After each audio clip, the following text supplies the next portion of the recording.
Another live stream is in effect, ladies and gentlemen. Ain't you guys lucky? Like live stream after live stream after live stream. Just another brand new day and another brand new live stream. This will probably be about maybe an hour in length. I had a couple hours spare, so I thought, you know what? Screw it. It's been a while.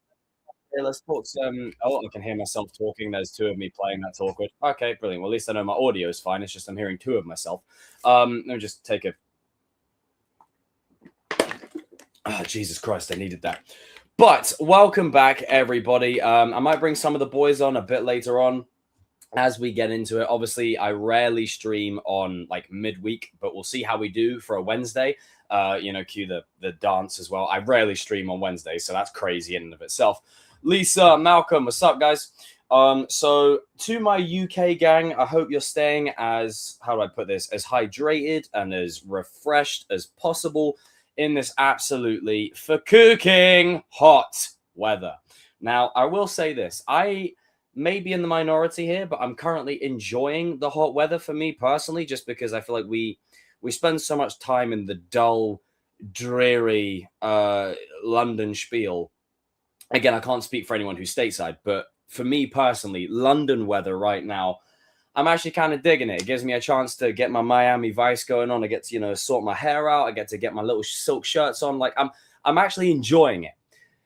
In terms of how I'm handling it at work, not as much, but we're we're pushing on it regardless. So anyone that's in the UK, stay hydrated, look after yourself, try and not pass out on public transport, and maybe get to work earlier, an hour before your usual start time, primarily because shout out to everyone who starts fucking congregating into the tubes like there's not another tube in like literally 2 minutes. Fuck you people. Excuse my French, but that's where we're at. Back scratcher. Oh god, this is nice. Oh god, that's good. That is the spot. Oh, so we're going to be back talking a little bit about Spidey, a little bit about Batman Part 2. Good day, Adam. What is happening, geezer? So if you haven't liked this stream, then make sure you do. You guys have been killing it with the support lately. We've had nearly like 20 freaking likes on every stream minimum. There's been times we've had literally like 18, 20 viewers in. So if we can keep that consistency going forward, it's going to be fucking great. And hey, onward and forward. I had a couple of new people who joined recently, who reached out to me to say, hey, really love the content, really enjoy it. What you do is sick. I love the multi-fandom approach. So to those two people, shout out to you. I do appreciate you. I see you. We've got Kevin up on in the chat. Brilliant source. Smash that like button, people. Smash that like button. Show the support, just like Kevin supports James Gunn in all of his endeavors. Sorry, Kevin. Now, in terms of brand new day, I feel like I've absolutely milked it dry to the point where the cow's udders are basically on fire. I've said pretty much everything I've needed to say regarding the trailer. I've said pretty much everything in the way of theories. And I also want to give a massive shout out to my brother, my player, Malcolm right here. Can we all raise a toast to my brother in the chat? Now, I do plan on doing a video probably tomorrow talking a little bit about, it's been 25 years, right? 25 years since family was born. 25 years since Fast and Furious came to our screens. Now, I will say this. The franchise is very much a parody of itself at this point. It's not exactly what it used to be. It's turned into a Hollywood conglomerate where it's more about, over-the-top explosions and fucking a Pontiac Fiero going to fucking space. But because that makes total sense, right? But the roots of the brand are still very much intertwined. They're still there. And I think for me, it's something that, as much as everyone loves to rag on the franchise in and of itself, I think you would find a lot of people would miss the ever-loving shit out of it if it was to go. And I personally don't think that it's going to go forever. I think it will still be there. And, I'll talk more about Fast and Furious another time. A toast to you. The chosen one is born again. Now, guys, to those who are watching right now, I'm currently in a bit of a dilemma right now. The dilemma is this. Look, if you're so worried about this son of a bitch, why don't we go down there and kick his ass right now? And it's not necessarily that needing to kick someone's ass. It's just I need new clips. So to me, my X-Men, my people, I want you to comment specific clips from specific movies or shows as requests, and I will start compiling a list together and adding them into the roster for things to play on stream, just because I want to diversify it a little bit. And also I think it needs to change up a little bit. It's time. It's time. What's up, Les? How are you? Because the buster kept me out of handcuffs. Great scene. Fantastic scene. But Fast and Furious aside, I'll talk more about that at another point. You should post a clip of Bullseye saying I'm one of the good guys. That's a good shout. That's a very good shout. Definitely comment a few more people. And if you haven't smashed the like button, what the hell are you doing? Smash that like button. You will smash the like button. Swish, was it swish and flick? There you go. Also excited to see how Harry Potter's going to stack up. That's going to be fun. Oh dear. I don't know why that's... You know, I really, again, I amaze myself with how many times I open my phone and it just... I need to stop opening my phone while I'm streaming. As good as I am at multitasking, it's really quite jarring. I can't lie. I should probably stop doing it to myself. The infamous chase clip from Prison Break. Wait, the infamous chase clip. Wait, do you mean this one though? Hang on. Wait, this one. Where is it?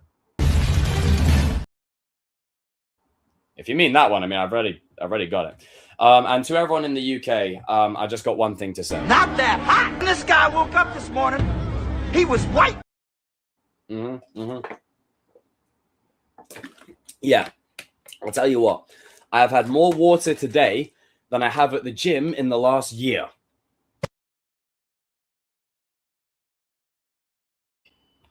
And that's not even hyperbole. I'm just going to make sure that my microphone is still actually connected. The amount of time that happened.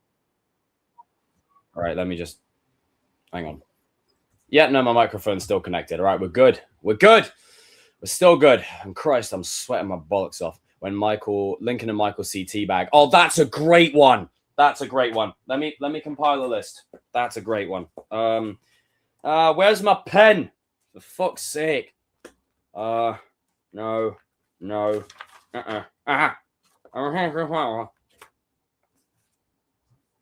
for fuck's sake. You had to do it, didn't you? All right, okay. All right, okay. So we got new clips incoming. All right. Wait, hang on. Kevin, just for clarification, is it the one where they're sitting down by the table and they see him, or is it the one where they, like, see him from, like, across the street and they chase him? Which one is it? Clarify. All right, Bullseye, I'm one of the good guys. And you know what? I'll give you what you desire. There'll be a Pennywise clip. I don't know. I'll find one that's somewhat funny. Money will come and go. We know that most important. Salud mi familia. Fantastic. All right, that's going to be the outro one. Brilliant. That's a great shout. You know, I was rewatching Fast 5 the other day. I forgot how fucking good that movie is. Monty Python, it's a scratch off your bloody arms off. Nice. Nice. Okay. That's old but gold. All right. Okay, so I got some new ideas. This is good. Scratch your arms. Right. When they see T-Bag across the street up from the table. Brilliant. That's my favorite one. All right. All right. Teabag. Hey, Kevin, have you seen those memes where it's like when you see bro in public and he owes you all this money? Quan saying, how you say lovers quarrel? Nice. That's a good one. I mean, it would be very limited in how much I can use it, but... Denzel and Training Day? Which part specifically, though? Something from Jay and Silent Bob. I'll think about that. Give me an example. All right, so I got Bullseye on one of the... You ever watch Brooklyn Nine-Nine? Yes, I have. Toit. Sorry. I mean, I am Jake Peralta, let's be real. And Danny and RJ are my... Yeah, I'm not going to finish that sentence on air. They're crazy out of context. But yeah, no, Brooklyn Nine-Nine. It's one of my favorite shows. It's fucking funny. 9-9. If only we had Terry's workout regime. But we're working on it. We're trucking through it. Rush Hour. Who are you? Who are you? I am you. Oh my God. I am you. Harry Potter, your favorite scene? Maybe. We shall see. Okay. Right. Let me just move that to the side. Back scratcher. Bear with me a second. Just got to quickly move that over to a new area. Within 3 seconds, I'm just going to make sure that's sent. Boom. Okay, good. All right, that's done. I love what I do. I love it. Hello, Jacob. How are you? Well, I'm good, Angie. I hope you're doing well too on this beautiful summer's day in the UK. I know you're probably stateside, but I hope you're doing great too. Okay. Now, let me find something to actually go all in with. All right. Bear with me a sec, guys.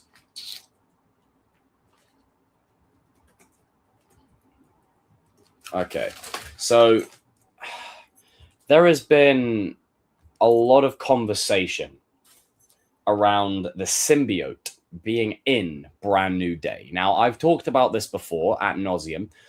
I would love for the symbiote to be involved. However, there is a theory going around that MJ ends up with the symbiote instead because Zendaya is wearing all black, all of the premiere things and the press junkets. And for me personally, I feel like it's just one of them things where it's a bit like, okay, this is just a happy coincidence. I don't think it's meant to be anything other than what it is. And I think by and large, it's not really that serious of a thing. I think it's just a happy coincidence. So I don't know if Zendaya, MJ was to have the symbiote in Brand New Day, and obviously it's a prelude to Peter getting it. It would need to be earned. It would need to be organic. You couldn't just synthetically create the storyline and just throw it at people and say, okay, that's what we're doing now. You need to do it in a way that's earned. People believe it. And it also feels like it comes out of fucking nowhere. So I personally would like there to be more nuance behind it, more gravity. I want emotional value, not just, oh my God, it's the symbiote, dudes. Do you think Peter will transform into a live action man spider? Oof, good question. Well, I mean, that theory has been out there, especially with his mutations and whatever else, but I have a funny feeling. Yes and no. I'm going to say no. I'm going to push back on it for a short second. I'm going to say no, primarily because I think it would look goofy as hell in live action. But I'm going to say yes, because it is also extremely possible if they do it right. That's the key phrase, right. I think more than likely, what will end up happening is it will be a classic case of it's a dream sequence. That's what I think it will be. I am going through the water a fuck ton. I think it will be a dream sequence. I don't think it will be anything more than what it is. And I wouldn't want Man Spider to overtake or have such a big role in the film because I feel like there's a lot more at play. And I think part of this, the journey, the antithesis of this entire film is it's a character study. It's a character study into the character of Peter Parker versus Spider-Man. Now, obviously, we have seen this play out multiple times across multiple different avenues, and that's totally normal. It happens. But I think for this journey, this particular story, I think the reason why this has the most potential to be arguably the most empowering, depressing, brutal, truthful, endearing Spider-Man film that we've ever gotten is for the simple reason that it's a character study. A lot of the characters that are in this, yes, they have a role to play. Yes, there's going to be a villain. Yes, there's going to be a plot. Duh. But I think this is one of those times where, again, obviously, when you design a movie, there needs to be a villain. You can't just have Peter just going around being depressed and that's it. Like, that's just the extent of his character arc. Oh, I'm depressed. There needs to be more gravity than that. But I do feel like a lot of it is just primarily a side piece to the main event. And the main event is Peter Parker. That's the main event. It's always been the main event. And I think a lot of these characters, whether it's Punisher, whether it's Scorpion, whether it's Ned, whether it's MJ, I think they are just in it primarily to obviously further the plot along, but to complement or contribute to Peter's individual arc. And I think that's what's so powerful about this film. And that's one of the many things I'm looking forward to about it is it's finally going to be a film that doesn't hold back. And I think we're going to see some great shit. And I want it to be unrelenting. I want it to be ruthless. I want it to be brutal. I don't want it to pull any punches. And I also don't want to sound like a dark, depressing emo mofo, but I really, really would like the idea of a story that pushes Peter to the breaking point. And you can do it. Obviously, we've seen it in the movies before, where, like, i.e. Norman No Way Home. you know, kills Aunt May, whatever, where Peter loses his rag, or when Toby, you know, goes batshit insane or loses his powers in the second one. But when I say the breaking point, I want Peter to be pushed to the absolute breaking point. I mean, the real breaking point. And, you know, I think in terms of where we're at in this day and age, in terms of the generation of new talent within the industry, I think Tom Holland is by far one of the best in that field. And I think he's only going to continue to excel, especially when you look at his role coming up in the Odyssey. I think he's going to absolutely kill it in that. And I think, you know, my bro RJ said it best. He's going to start going to more traditional indie films, because what a lot of you may not know about actors, or a lot of you may know, some of them actually love the craft, but they take the bigger budgeted movies or the mainstream movies so then they can fund doing actual passion projects versus a payday. And I think Tom Holland has more than earned enough bragging rights now to do whatever the hell he wants to do. And for me, when I look at the trailer, the bit that sticks out the most to me isn't even the, all right, okay, that's the wrong one. So this is the most recent one. I want to find the, hang on. Not that one. Not that one. Not that one. Not that one. Bear with me. I'm just finding it. Right, here we go. This is the one. This is the one. So obviously in the first trailer, this is the shot that we saw. And this is the shot that has stuck with me ever since. And listen, I don't know if you guys know that look. That look is not a look of, oh yeah, you know, I'm happy. I'm fine. Like, I'll just shrug it off. This is a look of, I'm going through the fucking ringer. Like, I am destroyed from head to toe. I am absolutely downright depressed. And it's not just in the sake of, oh, I've got depression. It's that life has genuinely kicked my ass so much. I don't even have the strength. I don't even have the willpower to stand up and say, you know what? Nah, we're good. I don't even have the ability to do that, because life has kicked me down so much that in this moment, I can't possibly process all the spiel I've just gone through. And up to this point, this is probably what, like half hour, 40 minutes into the movie, and he already looks like this. And Zendaya did say, get the tissues, not like that, get the tissues for this movie. I think you're going to see a lot of emotions where Michael Giacchino's score is hitting. He sees, you know, MJ getting along with someone new, and he's sitting there and he's watching it, and it's all emotional. And then there's a day, maybe he loses, maybe he gets his ass fucking handed to him. Because the thing you may or may not know about superheroes, when their heart is not in it, it's very apparent that they're going to fold. And I think, especially when you look at the DNA of the character, especially Spider-Man of all people, when his heart is not in it, he's going to get clapped. Like, yes, you heard that on air. Take a picture, write it down, tweet that shit. He's going to get absolutely battered. And I think I mean, in this shot as well, he's literally bleeding on the side of his head. Like, he's bleeding. Look, it looks like he's got, I think he's bleeding. Maybe it's just the lighting, but it looks like he's got blood going around the side of his face. And maybe it could just be the lighting. Maybe I'm wrong. Maybe he's not bleeding. But at the same time, this is not a look of like, oh yeah, you know, they messed up my order. And 13 people watching, smash that like button. Come on. They've, you know, this isn't just a look of, oh, they didn't put my souffle out on the table. I don't get a dessert. Everyone else has left. I'm the only one still here eating, and I've got to pay the bill. Ugh. Like, this isn't that look. This is the look of, holy shit, I feel like I'm going to fucking die. Like, it's the look of, emotionally, I am distraught. I am done. I am broken. And that's what this image communicates to me. This is the image that stuck with me the most, besides the obvious one from the latest trailer with like the dark eyes and things like that. Man's getting possessed. It's this shot right here. This shot. Everything about it. The lighting, the composition, the framing, and the way it's shot, right? And look, I'm not the most knowledgeable filmmaker in the world, so I don't know every single term and minutia, but, you know, I know what I know.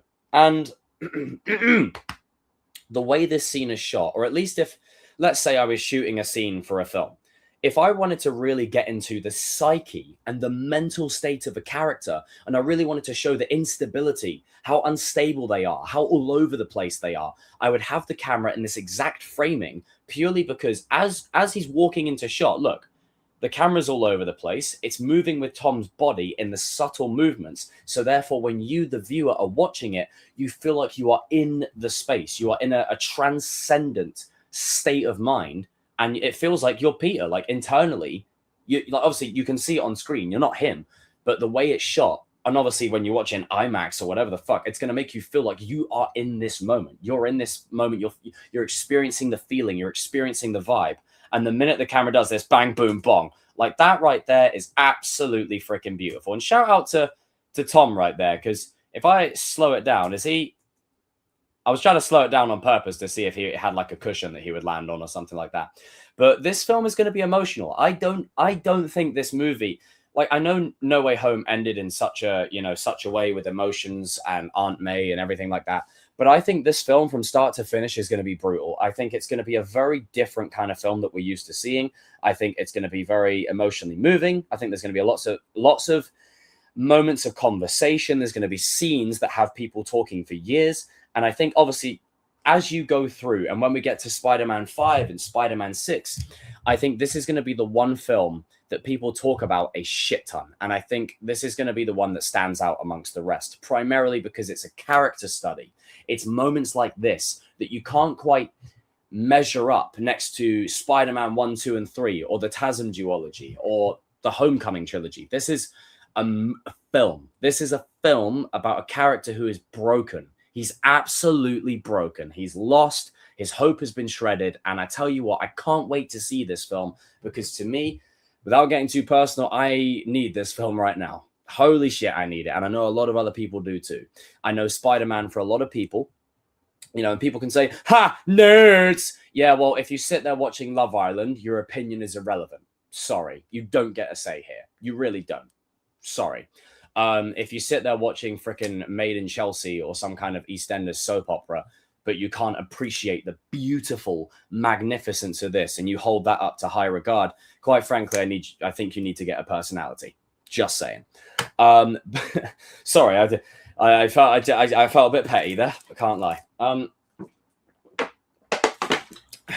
But hey, if you're watching Love Island unironically, then have at it. Turn it into a drinking game. That's what I used to do. But to me, I feel like this is a film. We're going to see a lot of crazy shit here.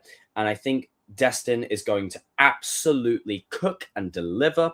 And I think Tom is going to have several moments during this film where he shines brightly. And I think this is going to be Tom's best ever performance you will see put to screen so far.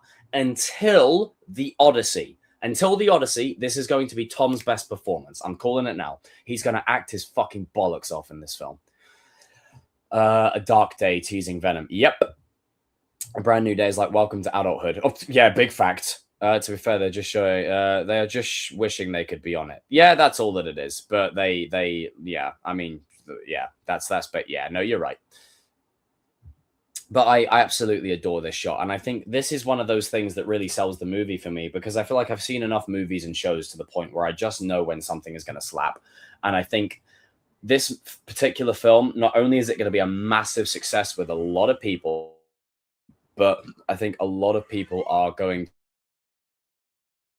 to really enjoy this film. And I think a lot of people are going to gravitate to the character arc and what's being presented in this film.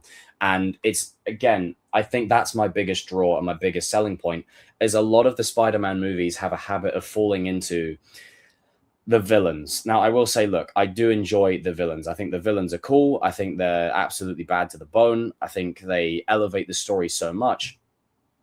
But I think one thing that we've gotten to is that the villains have overtaken how good Peter's arc needs to be. And I think the villains in this film, whether it's Tombstone, whether it's Savage Hulk, whether it's, I don't know, Punisher running amok, whether it's Jean Grey, God forbid, whether it's Scorpion, whoever, I think they are merely just a springboard for everything that's going to happen in this film. The real villain of this film is the character himself. That's what's going to be. That's what it's going to be. The real villain of this film is him. And not because he's a bad guy. It's the conflict. It's the inner turmoil of all the shit that he's going through. And everything else that's on the outside peripheral, no one could care less. No one could give a rat's ass. He doesn't care about Scorpion. There's a shot at the start of the trailer where he literally slams him into a car and says, here, eat some tarmac. Like, I don't think that's a problem here. I really don't think that's the issue. The issue is not the villains and necessarily the plot. It's more so to do with the fact that this is a character study on the character of Peter Parker, and that's what I fucking love. We've got nearly 20 people watching right now. Smash that like button, you beautiful people. And I will say this, Plan C is for combat. Everyone, can we do me a favor? Can we raise a massive toast to the House of Banter in the chat for me, please? Can we raise a toast to my bro? Can we raise a toast to him, please? And can we also raise a toast to my brother, my player, my Shark Slayer, Luke? Good evening to the chosen familiar. I mean, bro, Luke, it's been 25 years since Fast and Furious. I will be doing a stream probably on Friday evening, talking a little bit about Fast and Furious, my favorite moments, my favorite, whatever it happens to be, because I've got a lot I want to say about that. And of course, we got Clyde up on in here as well. Fuck yeah, my man. End of the trailer looks like 2 people who edited out. Do you think it is? I don't know. It could be Daredevil. It might not be. Who knows? You can have any beer as long as it's a Corona or a Carib. Not endorsing drinking. I'll get demonetized. So make sure you all drink your water, kiddos. Drink your water. But like I've been saying for the past 20 odd minutes, oh my God, Lady Hawk, what's up? 25 years. That's like my whole life. Dude, I remember watching the DVD of this for the first time as a child. I'm that old. Get your Corona. Hell yeah. Wait, I'm sure I had a clip for... Yeah, there you go. There you go, Luke. That's for you, bro. You can have any brew you want, as long as it's a Corona. Jacob, I drink soda. That's totally fine. I drink soda as well. I mean, I have Pepsi down there. I also had a Mars milk thing earlier. So there you go. We're product placement. Product placement. Watching it in class. That is hilarious.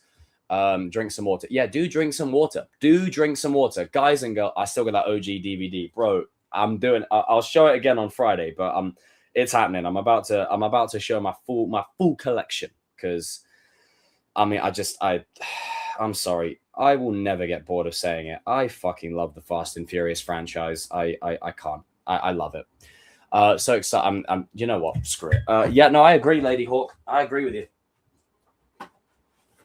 Right. Okay.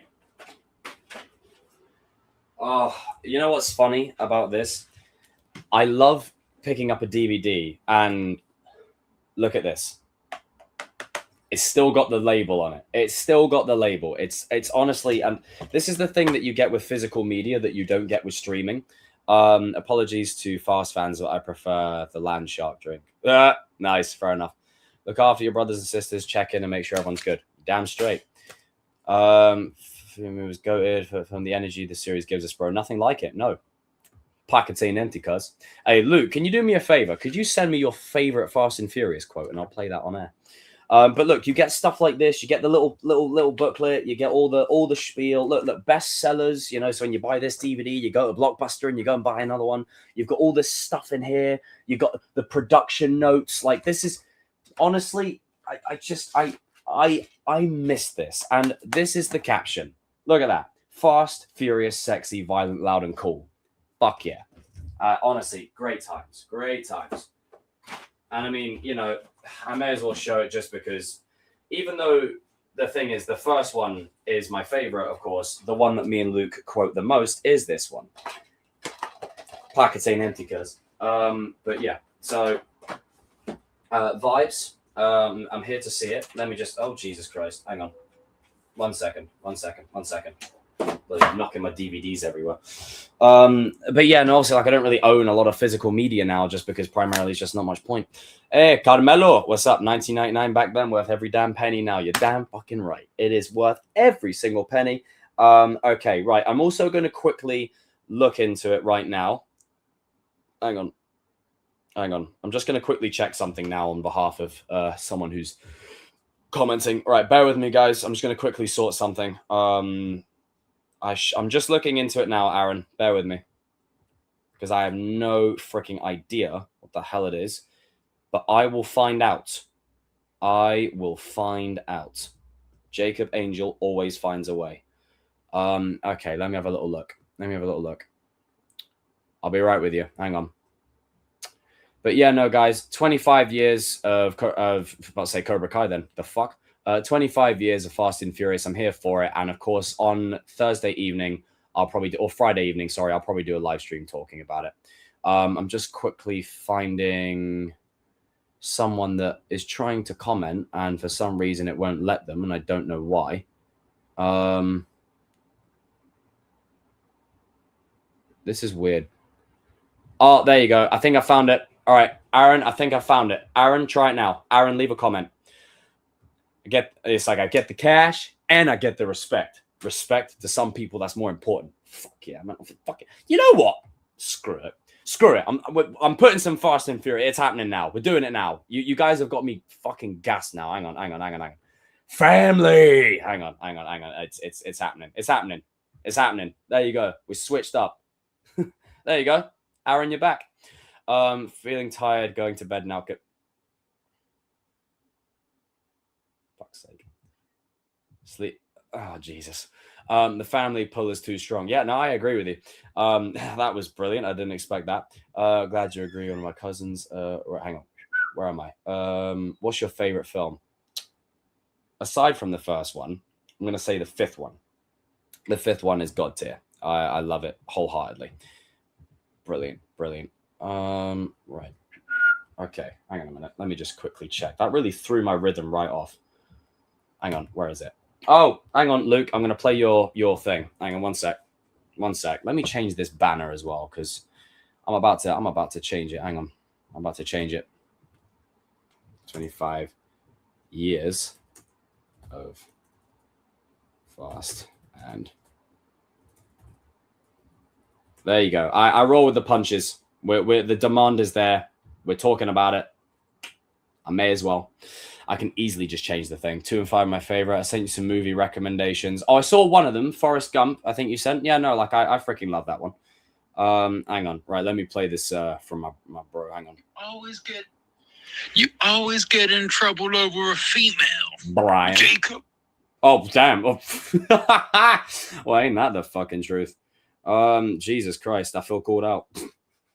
You're gonna see Supergirl. I have no desire to go and see Supergirl. I'm sure my friends will let me know if it's any good. I don't care. I don't care. Like it's all right. Right. I want to find a video of some of the best quotes from Fast and Furious. I love you too. Yeah. Well, Furious 7 should have been the ending, but it is what it is. What if the man-spider mutation is the same as the fly mutation? Make sure you smash the like button, ladies and gentlemen. All right, hang on. Let me find it. 30 memorable quotes.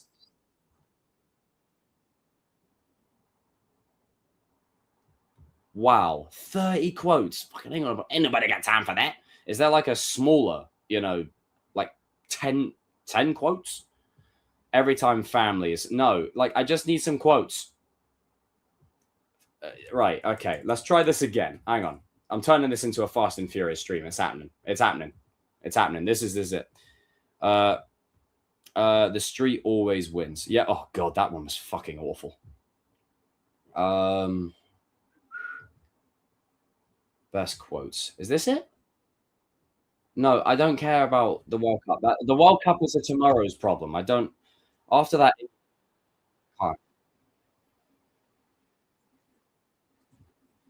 Oh, brilliant. This will do. This will do nicely. There you go. This will do. Drive fast. It's like, no, when I go to... When you're trying to recruit me for Stanmore, you're like, was he fast? Wasn't slow. As we found out that day on set where I was running all over the place. All right, okay. Let's have a little look at these quotes. I just want to see. Now, if... I don't mind, obviously, the later films, but the earlier films, they have more of what I'm looking for. You're going to be a great father, Brian. Sorry, it's just the way he fucking slams him down on the fucking car. It's brilliant. I freaking love it. Hang on 1 second. I just need to quickly send this to... Oh, no, don't do that. Oh, for fuck's sake. Oh, why have you done that? Sorry. Still a buster. Watch your back! Hey, man, he was in my face. I'm in your face. Oh, brilliant. I love it. Let's find another one. Oh, brilliant. Any real racer. It don't matter if you win by an inch or a mile. Winning's winning. Brilliant. I like how just all the extras are in the background, like really milking every single part of the thing. Pack it in, children. I'm in your face. What did you put in that sandwich? What did you put in that sandwich? He starts kicking the absolute crap out of him. Not that bit. Oh, I freaking love this one. Now, this one, in terms of like, all right, all trolling aside, I absolutely love this one. This one's absolutely brilliant. Hang on. What the fuck? Uh-oh. Right, there we go. Let's go dump. It's all about family. In the spirit of Fast and Furious, do you think the Need for Speed franchise with Aaron could have kicked off if they did it differently? Fun fact. You might hate me for saying this, but I've never actually watched. I've never actually watched it. So I need to watch it. It's on my bucket list. I do apologize. Yeah, I will watch it. I will watch it. I think I've just, yeah, you know? This right here is the best one. My team and all that bullshit. Whoa. There you go. Censored. For those 10 seconds or less, I'm free. Oh, beautiful scene. Come on, give me some more classic ones. More classic ones. I mean, well, obviously, like, this one's for you, Malcolm. You know, this, you know. Most important is be right here. Right now. Salud, mi familia. Salute me, familia. Beautiful. Beautiful. All right, hang on. Where is it? No, not that one. Ah, here we go. There you go, Luke. This one's for you. Hang on, where is it? There you go.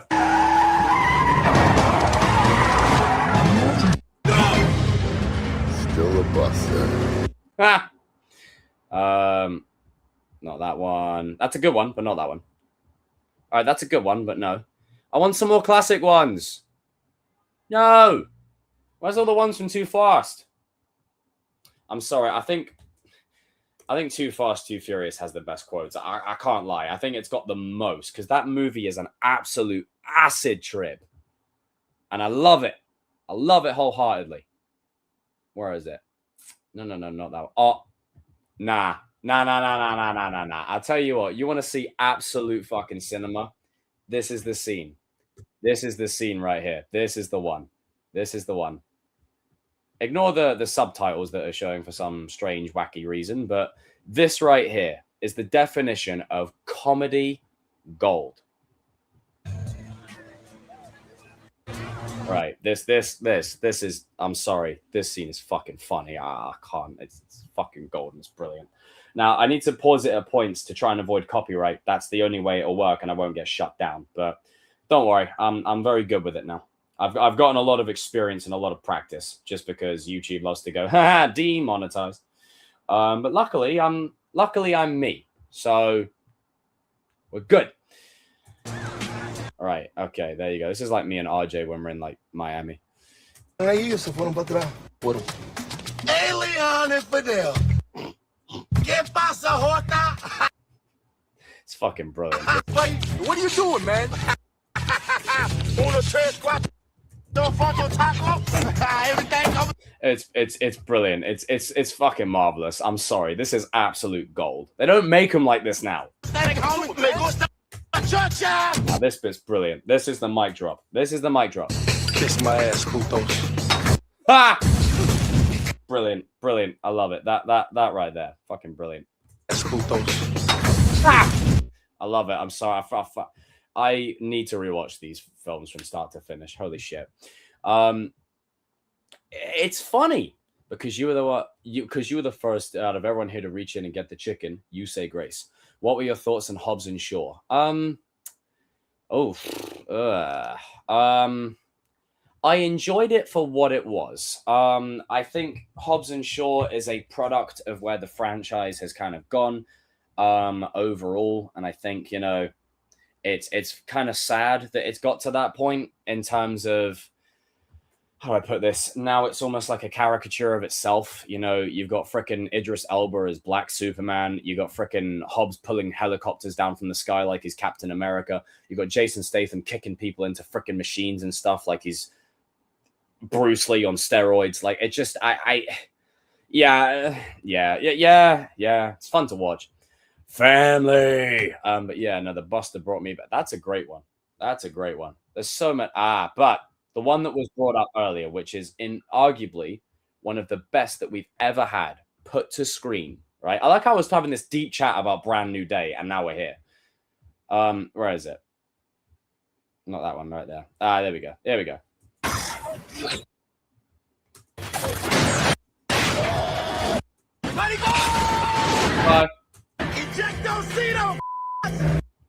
That's not the line. Ejectocito. That's not the line. That's not the line. It's ejectocito cuz it's not. That's not the line. I don't know what that is. But yeah, same precedent. Same precedent, if you will. Oh my god, I freaking love these films. Jesus Christ, I freaking adore them. You know, shout out to family. We do. You know what? I'm putting it on. That's it. I'm sorry. We've gone fast and furious now. I'm putting it on. And that's where, if you ever wondered where the cross was actually from, now you know. I ain't going back. It's like, and you need to go to hell. And you need to go back to Barstow. I ain't going back to Barstow. I'm sorry. I will never, ever, ever, ever not have the time for this franchise. I fucking love it. It's one of those franchises that is a guilty pleasure for me. It's awful. It's bad, but it's so bad that it's good, you know? Brian meets Mia for the first time. I'll have the tuna. No crust, no crust. TP, what's happening, geezer? How are you? That's a huge cross. Oh, yeah, it's the cross that Jesus died on. I'm joking. I'm joking. I'm joking. But yeah, no, I love the franchise wholeheartedly, and I will never, ever, ever get bored of everything about it. Even when my own friends. You always get in trouble over a female, Jacob. Even when I'm getting called out by my own homeboys. So there you go. Doing good, man. How about you? You know what? We're good. We're good. I hope you're surviving with this UK heat if you're over here. But you know, we're chipping away. We're good. We've got water. We've got hydration. We're doing good. We're all right. We're alive. It could be worse. I tell you what, 14 people for a Wednesday. Not too bad. Not too bad. Not too bad. You got any cool edits coming up or anything like that? I don't know if you're a Fast and Furious guy, but I'd love to see something like that. Jason Momoa was just spending the whole movie just trolling. I think that's why it works so well, because the franchise has gotten so fucking ridiculous that I don't think it really matters anymore. You know, I don't. I think, you know, you get to such a point where the franchise is such a caricature of itself. And for the past, like, let's not pretend, right? I want to just put this out there. Let's not pretend that these problems didn't exist before Fast 7 came out. They already started. Fast 5 onwards, that's when shit started going sideways, and we went all the way from, you know, fricking stealing DVD players to fricking a Pontiac Fiero in space. Like, these problems existed long before it was getting to the end point of the franchise. On a trip with the family for a few weeks, I'm working on nothing at the moment. I have some ideas when I get back. Hell yeah, brilliant. Also, if you guys haven't subscribed to Trophy Productions, make sure you do. Does some absolutely dope edits. Now, in regards to Jason Momoa's character, Dante and Shante, I will say It's mine, and I own it. It's stuff like this. It's these two just like Dom's trying to do his like gangster hardman impression, and Dante's just not, you know, he's just not taking it seriously, and I love it. Seal is mine, and I own this. It's brilliant. It's brilliant. I love it. Now, what would Fast and Furious be without, you know, a cheesy line in there in some way, shape, or form? You know? Ooh. And then, oh, we're pulling up. Oh, we're strapped up. We're strapped up. I will say, though, it's kind of funny because the plots, like, it feels like a lot of this is all over the fucking place in terms of who's on whose side and whatever else, you know. And I love the whole conversation around, you know, it's brilliant. Just these two right here. This is hilarious. That's a great shot. We stand with Dom. How about we all just start shooting each other and see what happens? These two, honestly, he's just having fun with this role. That's all that it is. It's hilarious. Let's race. Brilliant. I would fucking love to go there. But yeah, no, the ninth movie is still the weakest one. No, I see why you say that. I see why you say that. It's because they go to space, isn't it? Let's be real. Spider-Man next month. Oh, I can't wait. Franchise getting ridiculous. Apparently, Brian is coming back. I don't know how that would work. The power of special effects. The power of special effects. That's what that is. It's the power of special effects and them using his brothers to bring him back. That's all that is, you know? So obviously, as long as the family is consenting and they're happy with it, and it's, you know, all parties are satisfied and everyone's happy, then we're good. Now, in terms of Dante for the rest of the film, not only is he an absolute menace, but he's just a fucking troll. Like, I think that's what I like about it, is he plays him in such a beautiful way while watching this film. This kind of shit right here, it's just brilliant. How do you choose? How do you choose the ones you save? Oh, now that line, considering where we're at, 10 movies into the franchise, that line was cold as fuck. Cheesy, but cold. Isn't that little smirk like, oh shit. Yeah, look at that. He's basically doing a Joker impression. And then obviously I won't play the full thing, but you get that brilliant song in the offset. Woo! I'll tell you what, the Fast and Furious franchise, say what you will about it, the soundtracks, the scores, they never miss a beat. They never miss a beat, ever. And I'll be real, my whole playlist is full of Fast and Furious songs, left, right, and center. And I love this franchise wholeheartedly. And as much as it going is kind of like, you know, it's a feeling. It's a bittersweet feeling. Purely because I looked forward to seeing a new Fast and Furious movie every year or so. And now we won't get that. We won't get that now. I love that. It's shot beautifully as well. These movies are always amazingly shot. But he leaves him the choice. Who do you choose? This is mine! Oh, wow. Well, brilliant. Well, there you go. You just freaking... Well, that's awkward.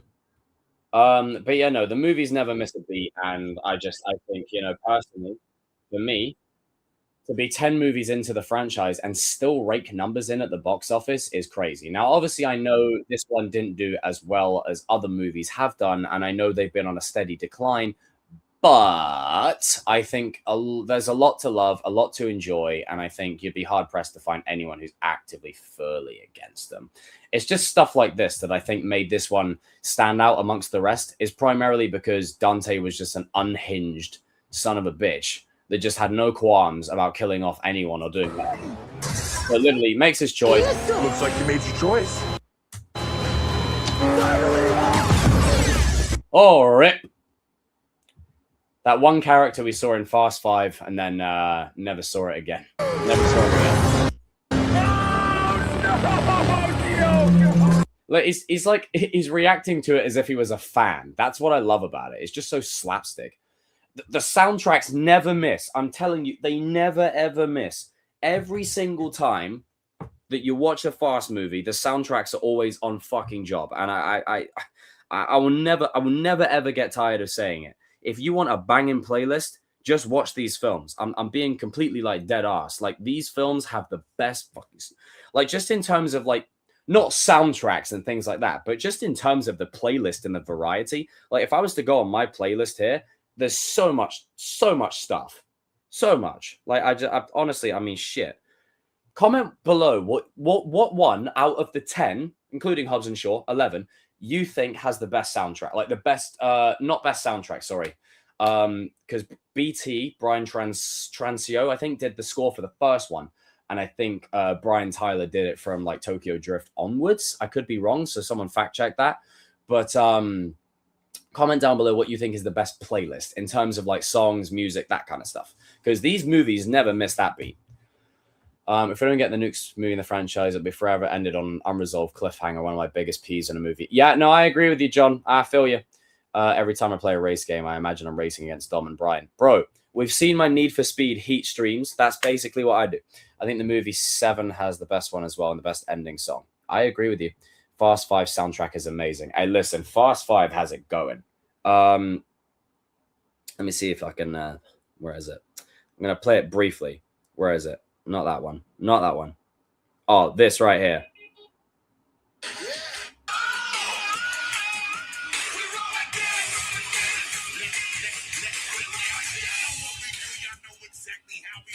Woo! Honestly, I fucking love it. I'm sorry. It's a different kind of gravy. It's a different kind of gravy. And the thing is, look, I love being me, in case it's unclear. I love being me. I can go and enjoy watching The Odyssey, which is like a 5 out of 5, 5-star film. And then I can go and enjoy fast food, quite literally. And then I can go and enjoy Cobra Kai. I love having variety in my palate. Yeah, that's it. Get that thumbs up. Fuck yeah. That's how we roll. $1 million race. Oh yeah, $1 million. Yes. Oh, that's right. Hang on. That's like when you get all the boys stateside and then you finally have a race to see who's like the best. And the thing is, in that lineup, what I absolutely love, like, no offense to the other characters, but it's the main four, you know? It's the main four. And also, Luke, I saw your message, bro. If you're still watching, good night, buddy. Love you, bro. Where is it? The main four. I'm sorry. This went ham. This went absolutely hard. I don't care about HBO Max. I'm sorry. Get off of the advert. God's sake. Trying to load it up, you motherfucker. All right, hang on. Where is it? Now, we're turning this into a Fast and Furious stream. I'm sorry. I'm on a Fast and Furious hype train now. I'm sorry. This shit right here was lit. Like, these guys right here. This is the big four. This is the big four, right? Especially of early Fast and Furious, okay? Early Fast and Furious.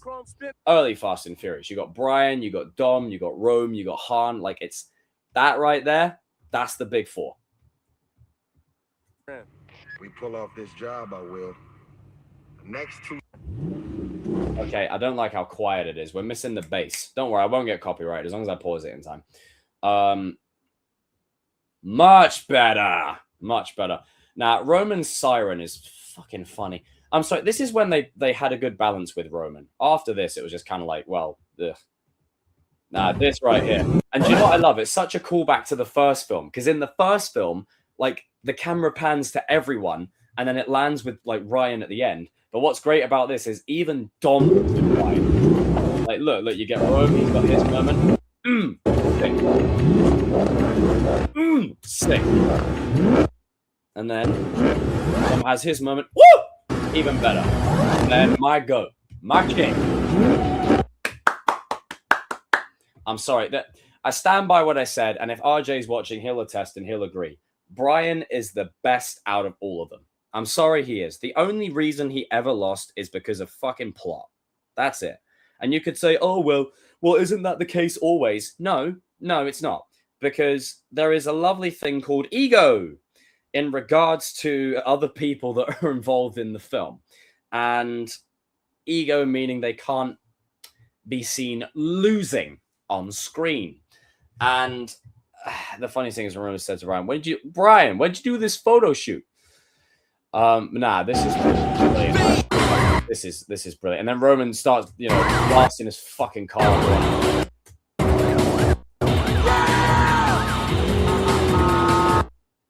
Just why? But this right here was an absolute fucking brilliant scene. I remember watching this as a kid in 2011 and being like, this is absolutely fucking sick. Like, woohoo! I mean, shit. I mean,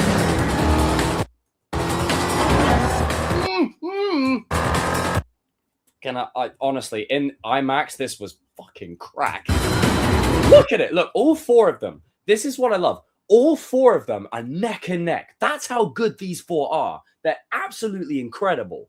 But the big two, Dom and Brian, just slightly edge it. One's about to win. And I kind of low-key don't like that they let Brian win, but, it took me years to work out what Brian actually said. But Brian actually says, yes. Own you! Yeah, so I originally thought he said, oh, you. He says, owned you. It took me years to work that out. Own you! This is brilliant. Look at it. Look at the smile that he's got. He just knows it was a fucking pity win. That's all it was. And that's why it's brilliant. But that's why it's also annoying. Because I feel like Brian deserved to fucking win. But hey, what the hell do I know? Good race, O'Connor. I mean, shit. Like, and then there's a great moment here where it's just these two. You know how long I've been waiting for that shit. Then Roman's... And then it's like, told you you didn't see it. It let the throttle off the line. You didn't do nothing. He let you win. Bullshit. Yeah, when you realize you're held back by plot. Again. Frickin' hell. Let's go, Brian. Honestly, yeah. My man. My goat. My king. My king. But I will say this. The Fast 6 opening, however. I mean, Brian technically won there. So... la da dee da da dum. Okay, not that one. What the hell? Yeah, no, I was mad too. I wasn't happy about it. Nah, the way these two go. Like this opening shot of Fast 6 was fucking beautiful. Still beautiful to this day. I mean, in the cinema, when you hear that, just that in the offset, I'm with this. Like, oh, I get the dude, I've got the hairs are going up on my fucking arm. Like no other franchise can get me this gap. And you know what? Look at it. Look at it. A Challenger and a Skyline. Just signature cars. Brilliant. I know nobody else, just you and me once and for all. All right, O'Connor, let's see what you got. Like these two go in, man. I'm sorry.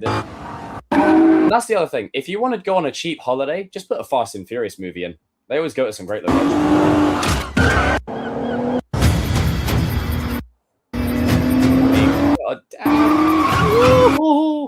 Oh god, I could talk about this franchise for hours. I fucking love it. Honestly, I do. I'm sorry. Not many people online actually really like Fast and Furious. I do. It's absolutely fucking brilliant. It's just a lot of fun. It's just a lot of fun. And I'm going to be honest. I think a lot of people try and pretend like it's beneath them or that they don't, you know, that it's just beneath them. You know, that's what I think a lot of people do. They try and present themselves as above this, when in actuality, I think it's just absolutely bloody glorious. I love every single thing here, and it's so much fun. The car variety, I've got to be honest. I think Fast and Furious has some underrated plot points. It really does. In terms of one last ride, it is quite repetitive, but it's stuff like this. It's just, you know, Get in there. Go. You know, go and be a dad. It's great. Just the connection between the two characters. You know, that's the driving force of these movies. With that being said, still a poll. Still a poll. All right. All right. What I'm going to do is say Charger. All right. Which car? I'm going to go Dom's Charger, Brian's Skyline. Now, I love Dom's Charger, but that Skyline was my dream car. It still is. Vote away.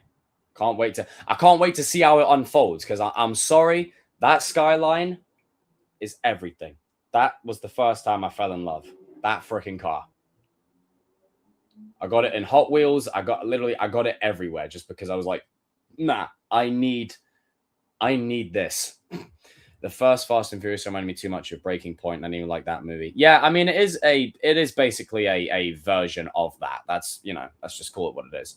But I think the characters are what make this franchise what it is, and stuff like this, you know. And I think, you know, I might talk a bit more about this with RJ and a couple of the other boys at some point who are really into Fast and Furious. But hang on. Where is it? It's this scene here. This scene has always stuck with me. Let me see if I can actually get an advert off of this. Stop playing the advert. Sheesh. All right, give me a second. Give me a second. Family. All right, hang on. All right, where are we at? With Mia. It's this conversation between two people. Now, you guys know me, right? I love a good, like, acting is a conversation. It's a dialogue between two characters. Kevin, you knew. Kevin, you knew before I even pulled the scene up. This is the scene that sticks out to me. It's a conversation between the two characters in regards to a very specific thing. Fathers. And, you know, Brian's feeling anxious because he's about to be a dad. He's going to be a dad, and he doesn't know how to cope with it. He doesn't know how to deal with it. This is all new to him. And he basically confides in Dom, being like, I don't know how to do it. My father. And Dom's like, well, I've got all these fond memories. I remember everything about my dad. And Brian's like, well, you know. I don't remember shit about it. I don't remember shit about my dad. Mm-hmm. It's a very powerful scene between two people. I don't remember him smiling. And it's in this moment, I think Dom looks at him going, you know what? There's a reason why Brian, that day, when Dom invited Brian into the family, there's a reason why it resonated with Brian so much, primarily because Brian doesn't know a family. He doesn't. He's never known a family. And I think that's why he gravitated to Dom's family so much, especially in the first film, especially when they're sitting around the table saying grace, because it's not something he's used to. He doesn't know. He doesn't know how to navigate it. He doesn't know how to accept it. He doesn't know how to take it. And I think that's what really sells this scene for me. It's this conversation between two people that are the driving backbone of this entire franchise. Now, you can have your personal favorites about what's your favorite film, whether it's the third one, whether it's Tokyo Drift, the fourth, the fifth, whatever it happens to be. But I think a scene like this is what cements this as one of my favorite franchises of all time. Not saying it's objectively the best in terms of Hollywood, but because it taught me a lot about brotherhood and about chosen family and sticking up for the people that you care about. And if you care for something, you fight for it, right? You fight for it. So to me, that's why I am who I am, mostly in part because of this franchise. And I'm not ashamed to say it. The chosen familia exists because of this franchise. So take what you can from that. Also, guys, we're on 16 likes. If we can get to 20 likes, that would be fantastic. Make sure you smash the ever-loving shit out of that like button. But like I said, I freaking adore this scene. It's a conversation between two characters. And for as long as you guys have all known me, that's what sells me on a movie or a show or whatever. You could put the worst movie in front of me, and I'm being dead ass. You could put an absolute pile of shit that everyone absolutely detests right in front of me, and I will still find a way to appreciate its greatness, primarily because of scenes like this. And yeah, rest in peace, Paul Walker. Like, what a terrible way to go. Mia and Dom talk about how Brian misses the most is the bullets. Yeah, it is. It's because, and that's what's great about it, is there would have been a scrapped cat. Like, could you imagine how the 8th film would have played out? Like Dom versus Brian. That's what they would have done. Like, that would have been fucking beautiful. But I think in essence, and this isn't me saying, I hope this doesn't come across the wrong way. I just want to try and be as transparent as possible. But unfortunately, we live in an era now where people jump on the bandwagon of things when they're popular. There was a lot of people that jumped on the Fast and Furious hype train after certain person had passed away. I'll be very careful how I word it. But there was a lot of people who jumped on the Fast and Furious hype train and all of a sudden were super fans. No, I've been a fan since it was in the streets when it started. I've been a fan since it was DVD players and freaking, neon lights. Like, I've been a fan since day one. So when you're sitting there in the cinema and you hear "See You Again" and people are crying or whatever else, they're allowed to feel the emotion. When you actually grew up with this franchise, fuck me. I can't watch the 7th film a lot, because as great as it is, as epic as it is, as much as they do an amazing job with what they had with the limitations of obviously Paul Walker's death, the ending fucking destroys my soul. It breaks my heart every single time. And, the thing is, when you get to the end of the film and you've got the two cars next to each other, there's so much symbolism there. It's honestly one of the best to me, it's one of the most emotionally compelling and moving endings I have seen to a film ever. And I think, a lot of people just brush it off as the fact it's this dumb car franchise and crazy explosions and whatever else. And I'm like, no, I'm gonna push back on that. I'm gonna rebuttal that and say, no, it's a story about brothers and about brotherhood and about family and about chosen friendships and chosen connections. And it's this bit right here. Dom's sitting here all by himself because he has no brother. His brother is gone. I'm not going to play the audio, but his brother is gone. His brother is, he's gone. And in this moment, you can tell this is not acting. This is Vin Diesel feeling the emotion and the weight of losing his brother. And you could say, all right, well, we don't know Paul Walker. Why should we cherish him and revere him? I'm not saying we should worship the ground that he walks on. I'm just saying that while watching this film, there's certain little nuances or certain vibes that you pick up on that you wouldn't pick up on otherwise if you didn't feel that natural energy from behind the scenes. The entire movie, the whole way, there is an energy from start to finish that is carried by this emotional power between Vin Diesel and Paul Walker, and it comes to full fruition here. And honestly, I'm not going to play the hot because I can't, like genuinely I can't. But it's stuff like this. The fact that it's these two cars, this is exactly how they started 25 years ago now. Years ago. Obviously, when this came out, it was like 15 years prior. But this is exactly how they started, with a Dodge Charger and a freaking Supra, or an Eclipse, sorry. One of the two. Comment down below which one it is. It's been a while. My car knowledge is a bit hazy.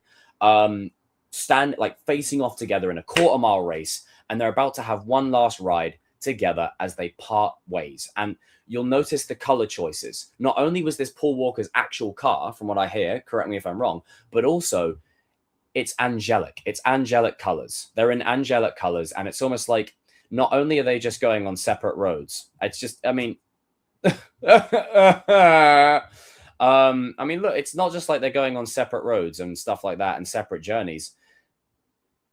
They're parting ways, and one of them's going on the rest of his journey, and one of them is passing into the afterlife, and they're no longer riding together, but they will always be riding in spirit regardless of where they go. And I've got to say, shout out to the team. Like, I don't know if this is a real location, but the fact that this perfectly envelops into the number 7 to, again, reference the actual film, right? I talk a lot about visual storytelling and symbolism. This is what I'm talking about. It's a number 7, quite literally, and you've got them both going their separate ways, but they're still on the same road, just in 2 different destinations now. And I can't even stress to you, this is the most fucked up emotionally I have been watching a film in the cinema for a while. Like, unless you go and see like The Long Walk or something like that, which is just heartbreaking from start to finish. But I think because this one had so many real world ramifications behind it, and I think it carried a lot of emotional weight for a lot of people, I think when you look at it, the story will become very clear as to who's doing what, you know? And it's just, it's beautiful, you know? And then like, it's him going on his own journey, him going on his own way. And I can't rewatch it a lot. I can't rewatch it a lot because it's bloody heartbreaking, and it gets me. This one gets me, especially because, like, you know, you guys know I love the boys wholeheartedly. So if I was to lose, I don't know, RJ, this is the kind of shit I'd be feeling. Like, it would hurt. If it was Stu, if it was Luke, if it was Darius, if it was Gian, who I would feel this way, Adam, like it would feel this way, and it would suck royally. Like, royally, it would suck. I'd be in emotional distress. I would not be fine. I'm not crying, you're crying. Yeah, but this movie gets me, and I could talk about Fast and Furious all day, because to me, how do I put it? It just means a lot to me, and I know it means a lot to everyone else. And I think, you know, one of the videos, or a few of the videos that did grow my channel, was actually this kind of stuff. It was talking about this. It was doing some videos on it in the run up to Fast 9 and Fast X. And I'm never, ever going to get bored of talking about it, just because primarily it's a franchise that means a lot to me emotionally. Do I think it's the best thing since sliced bread? No, I think it's absolutely ridiculous. I think you've got cars going into space. You've got cars bouncing off of freaking walls. You've got so much shit going on that I think, you know, to say it's anything less than ridiculous is just folly. But I personally believe in this moment, I really, really appreciate this franchise for what it is and what it entails. Guys and girls, smash that like button. Smash that like button. It's all about family. What's going on in the chat here? Messed up. I personally, Robbie should have been pressed more, sat with it internally that he made a deliberate choice. He didn't. I wouldn't say it was deliberate. That's where I'm going to have to rebuttal that. Robbie didn't do it deliberately. I get what you're saying, but he didn't do it deliberately. It was an accident. Doesn't make it right, but it was an accident. In season 5, he had tunnel vision during the school fight. Yeah, he was so angry, he didn't even know where they were. He even adjusted himself. He could still see where they were standing. Or the way I see it, guys, I've dealt with this Cobra Kai bullshit for the last fucking 5 years. I've made it very clear. Robbie made a mistake. It was an accident. He didn't mean it. He had tunnel vision and he was pissed off. Miguel was also equally antagonizing him the entire way, saying, like that move, learned it from your dad. How would you feel if some other surrogate son decided to say that to you about your own father? It would sting a little bit. It would suck. Both of them are in the wrong. The only reason why people slander Robbie as much as they do, one, because it's Tanner Buchanan. People are jealous because he's hot and they're not. Secondly, I'm just calling it what it is. He's photogenic, insecurities. And secondly, because Robbie's the one that kicked him over the railing. Precious Miguel. I've said it ad nauseum 5 billion times. That's all that it is. It doesn't mean that Robbie or Miguel are in the right or in the wrong. I've covered it many times. Every single person in that school fight was the reason why that happened. Hawk was antagonizing the entire thing. Robbie was just acting on emotion and acting out of... He didn't control his emotions when it mattered. That's the issue I have with Robbie. And then going into season 3, they didn't let him sit with the feeling. With Miguel, he was antagonizing in the entire fight, and he cheated on his partner. Tori was just a Saturday morning cartoon villain that wanted to smoke with everyone. Sam was just the typical preppy schoolgirl. Woe is me. My issues are bigger than everyone else. Cheats on her boyfriend. Like, it's everyone in that school fight is responsible for the fallout. Every single person. The only reason people slander Robbie as much as they do is because he's the one that struck the final blow and because no one liked him in season 1. And that's all that it is. I've covered it many times. And here we go. I've covered it a million times. I'm not promoting the Miguel versus Robbie. I know. You're fine. It's just a bit fatiguing. I had to internalize. I guess I look at it different. That's fair. That's totally fair.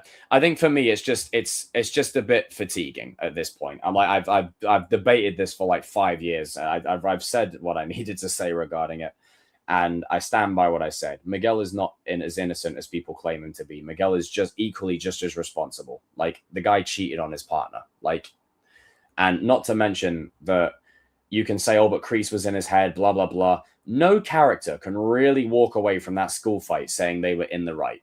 There was a lot of antagonizing people in that school fight. Even Dimitri, even though Hawk was chasing him around the school, Dimitri was the one who wanted to smoke with Hawk to begin with. And I get it. It was valid. But, you know, antagonizing a guy who you know is already on you might not be the best course of action. Just throwing it out there. But yeah, like the whole school fight was just a clusterfuck from start to finish.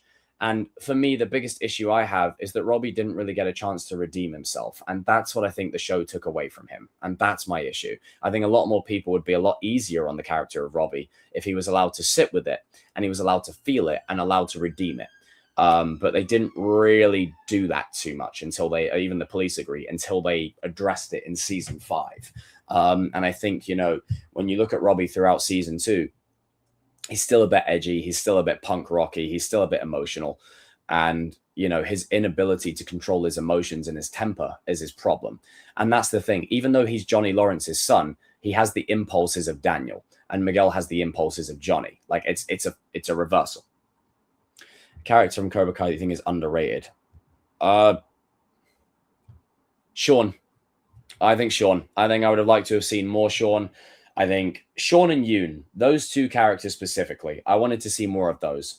I think, you know, as much as I wanted to see more of Kwon, I think we got a good amount for Kwon. So that was fine with, I was fine with that. I just wish we got a bit more, oh my God, guys, 23 years ago, Too Fast, Too Furious premiered. Holy shit. I'm doing another Fast and Furious stream. This is sick.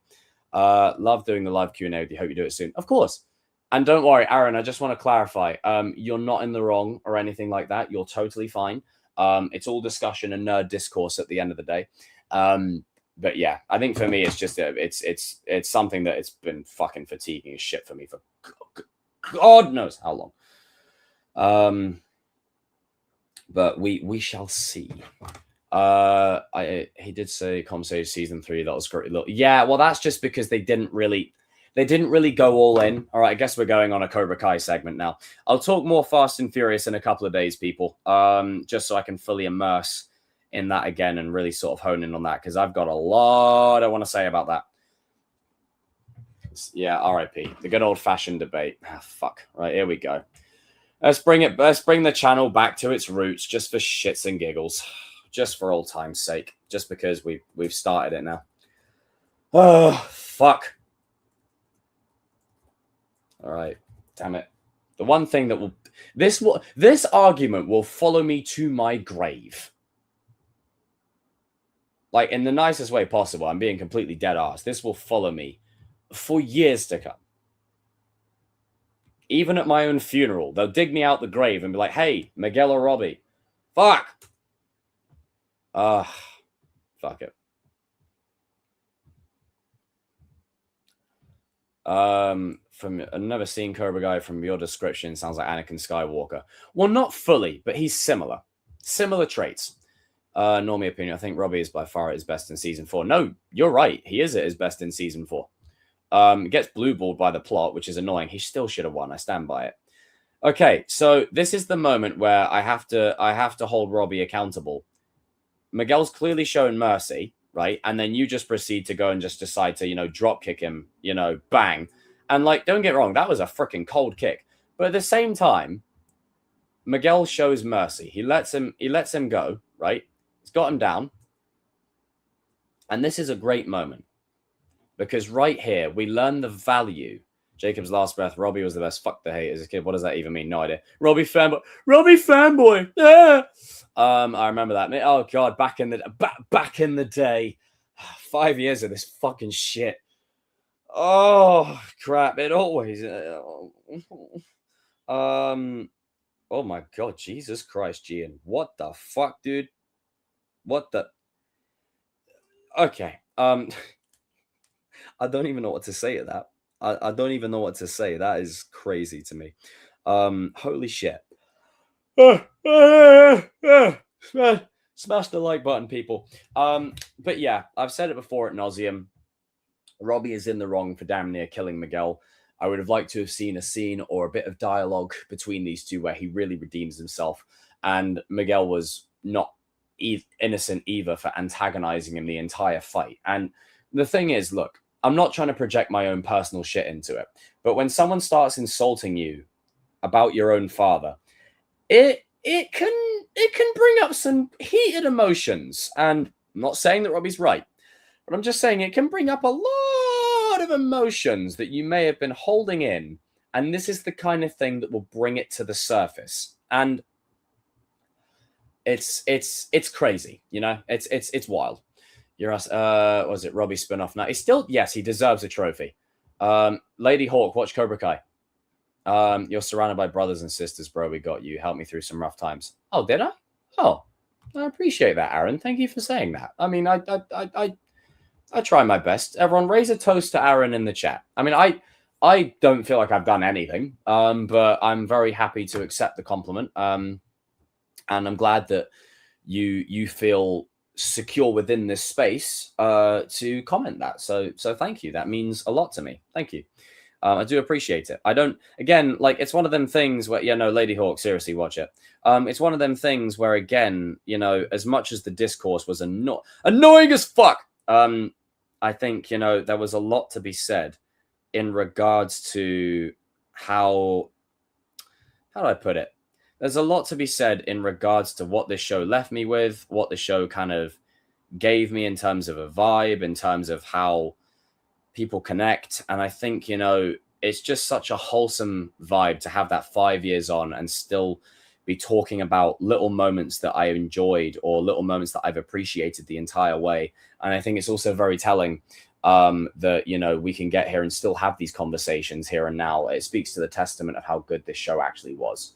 Not just his own father, but a father that was barely present in his life and practically replaced him with Miguel intentionally.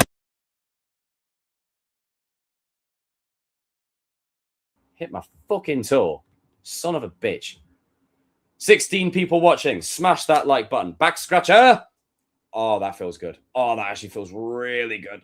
Oh, good. Yeah, no, well, cheers to you.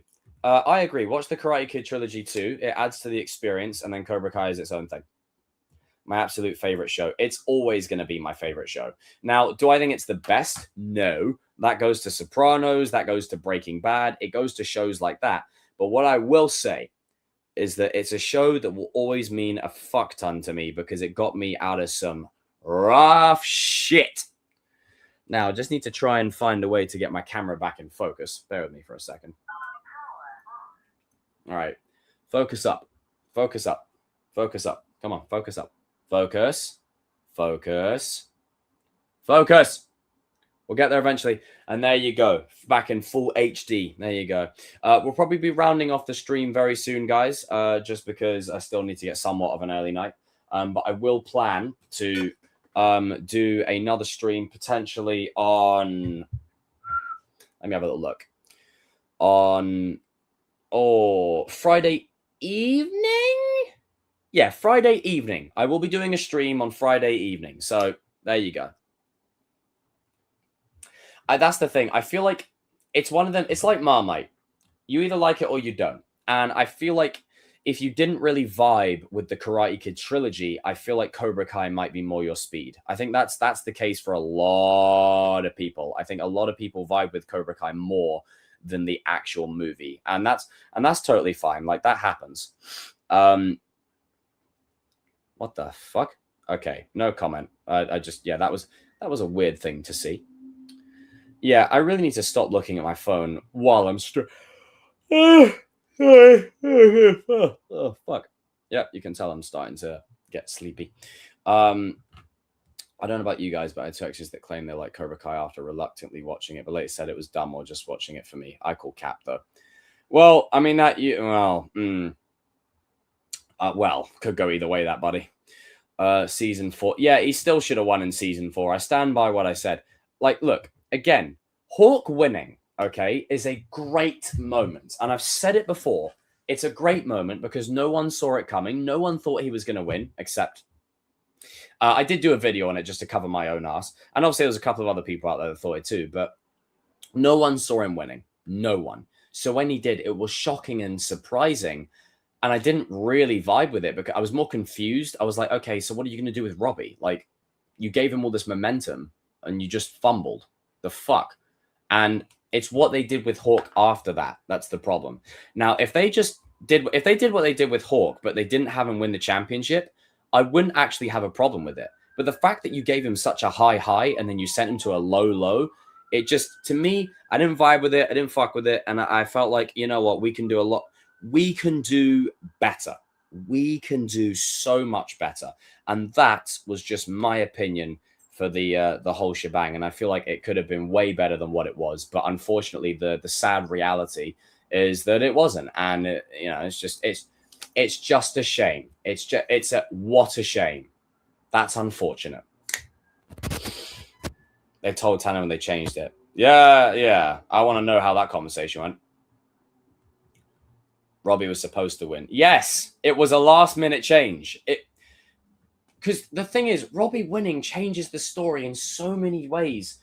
That's with him losing in season 6. I don't mind, Are you saying can go either way, saying they like something you do to make you happy? I don't know. It's early. I'm the last person to be giving out advice on that scene, so I wouldn't believe any word I would say about it. I'm the last person to talk. Like, literally, I'll play you a line from my closest brother. You always get in trouble over a female, Jacob. So there you go. Like, my friend can attest. Like, that's, yeah. Don't take advice from me, for God's sake. But someone's got a crazy engine going on outside. I love it. Where are we at? Where's my thought process? Where's my thought process at? But yeah, it's been a great stream, ladies and gentlemen. I've enjoyed getting on here and doing this midweek mayhem. Shout out to that England game, by the way. It was dull as fuck. I'm currently looking at the poll. We've got 14 people that have voted. Dom's Charger is currently sat in second place with 43%, and Brian's Skyline is set in first place with 57%, dude. The Skyline is absolutely superior, as it should be. Now, since we're on the Cobra Kai topic, is there anything else that anyone would like to talk about? We've got 17 people watching. You know the drill. Smash that like button, and we get one step closer to getting more stuff. Thank you for your stream. Do you think you'll do another one soon? Friday. And just to clarify, not Friday as in the protocol for Iron Man. I mean just Friday. Okay, I don't know why that's sent across. Entertain you. Then what's the point of Robbie being captain? Exactly.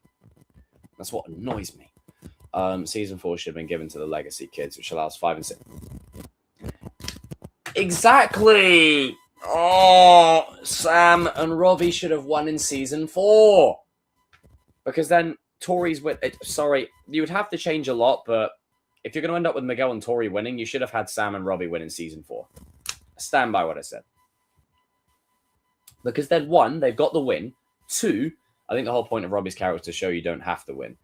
Yeah, but the thing is, my only issue with that is they apply that logic to Robbie and Robbie only. And that's the issue. They only apply that logic to Robbie, no one else. And they go, oh, well, Tori's the underdog. She needs it.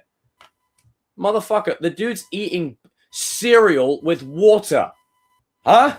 Like, it just, I feel like, to me, and I stand by what I said, I feel like it's one rule for Robbie and one rule for everyone else. I stand by it. I personally, I know what they're going for. Intention matters, but the fact that they changed it last minute tells me all I need to know. And look, I love Miguel winning the Sekai Taikai. That's fine. It brings it full circle back to the show, like the show's roots and the kid that started it all. The problem I have, the reason why Robbie should have won that trophy is because Miguel's motivation sucked. Miguel's motivation was poor. Like, the only motivation that Miguel had to win the Sekai Taikai was college. It was trash. It was awful. How dare you relegate Miguel Diaz to needing it for college? And RJ and Noah said it best. They should have just had all the kids say, fuck it, I want to win. I want to win. That's what they should have said. But no, they didn't do that. They did this whole, I need it for college. And yeah, that played such a crucial role in everything. He got into college anyway. Yeah, because you win a trophy for karate, you get accepted into college. That's how that works. And it's just like Robbie goes all the distance. He goes the entire tournament and he gets blue balled right at the end. I don't like it. I don't like it. I appreciate it for what it is. I can appreciate that Miguel is avenging his brother. It's like a Rocky moment. I can appreciate it in isolation. But you give Robbie all of this build-up to give Miguel all of the payoff. It doesn't work. It doesn't make sense. Emotionally, I'm not going to lie. I feel like there's moments where they could have gone a lot further. And that right there is the issue. That right there is the problem. That's the problem, right? Fuck. I've said it for ages. I still... Where is it?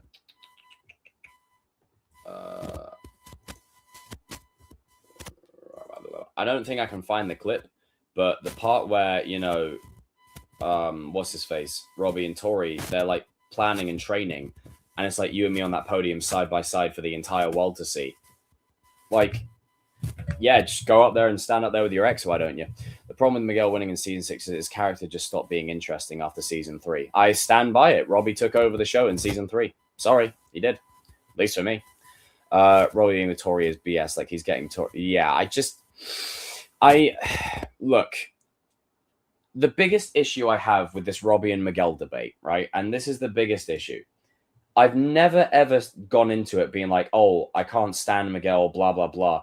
It's more from a place of the fact that Miguel's character motivations are not stronger than Robbie's. That's the issue. I literally, and the thing is, it's not bias. I literally sat here for the past fucking however long talking about Fast and Furious and all of the greatness with that. So to me, that's how you know I'm not biased, because I don't care. I don't care for that shit. I care about storytelling and emotional beats and emotional resonance and the gravity in which characters do things or they excel. And I think for me, if you were going to have Miguel win the entire thing, that's totally fine. But the problem I have with it is it wasn't earned. It was just tacked on at the end, last minute. Tori's win was absolutely fucking earned. As much as I wanted Sam to win it, Tori's win was earned. It works within the thing, because you give Tori the build-up, you give her the payoff. With Robbie, you give him the build-up, you give him no payoff. And it's like, oh, you can say he's doing his, like, he's traveling the world, he's competing in tournaments, he's set for life, blah, blah, blah, whatever. It's like, well, you wrote yourselves into this corner. If you'd have given Robbie the win in season 4, you wouldn't have this issue. If you'd have given Robbie the win in season 4, none of this would be happening. And I stand by that. I stand by that. They did it because, and look, I love the big three. I love them to pieces. If they're watching, I love you guys. If not, I still love you. But I feel like they did it just to throw the fans off. That's all that it is. Sam and Robbie were meant to win that tournament. 100%.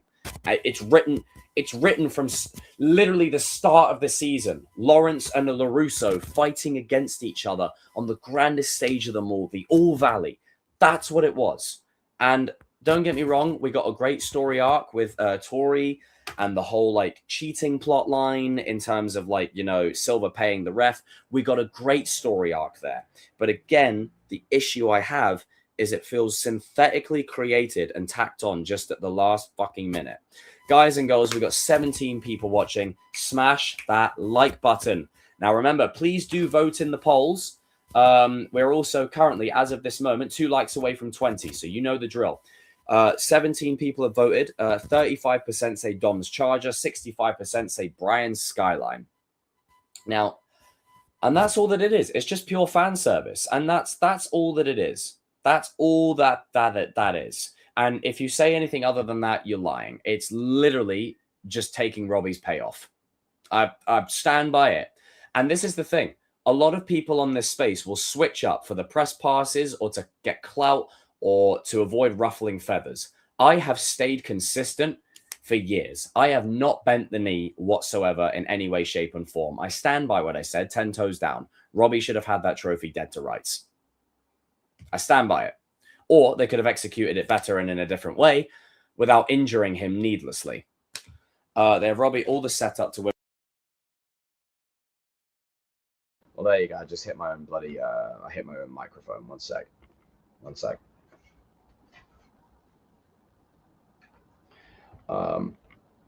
There we go. Shout out to you, Darius, by the way. Hope you're good, brother. Miguel, the payoff with not enough setup. Like they split one character's arc in 2. I agree. Even Shola thought Robbie was going to win. He should have. It started with Miguel. It needs to end with Miguel. The people who say that, what are you actually doing in your own personal life, may I ask? And secondly, yeah, I know. And secondly, do you not think that Miguel Diaz deserves better than sloppy seconds? Now, again, I can appreciate it for what it is. I can still appreciate the story, the journey. I can appreciate the vibe. Like genuinely, I'm being dead ass. Like hand on heart, I can appreciate it for what it is. I can. However, you could have earned it in such a better way that didn't screw over Robbie. And in essence, you screwed over Miguel. I didn't hit myself. Just want to say you screwed over Miguel as well. You screwed over Miguel because Miguel deserves a lot better. Like when you watch season 3, and this is what annoys me. Oh, but you're a Robbie fanboy. No. Hear me out. When you watch season 3, okay, Miguel's arc in that season is absolutely fucking incredible. From start to finish, it is absolute cinema. After that, the dude's like a marshmallow. It just kind of stands there, just sort of dithering. Season 5, he's back to some smoke. He's evolved. He's mature. Season 6, he's petty and he's squabbly and a bit whiny, you know, and then towards like the second half of season 6, he's locked in again. And it's just like they do this thing with the writing with just inconsistency and making characters regress and repeat the same mistakes that they learned a season prior. In fact, Diaz means to take another's place. Well, there you go. What about the show, how it nerfed characters like Kenny and Hawk? Well, Kenny, I wouldn't say got nerfed as much. He got more sidelined. Hawk, however, got nerfed as fuck.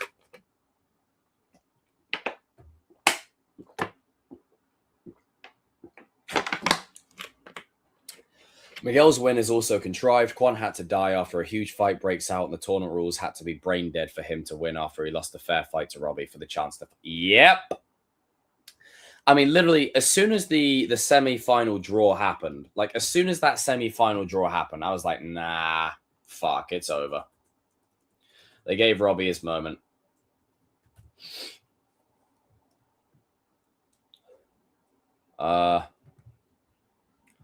Freaking adverts.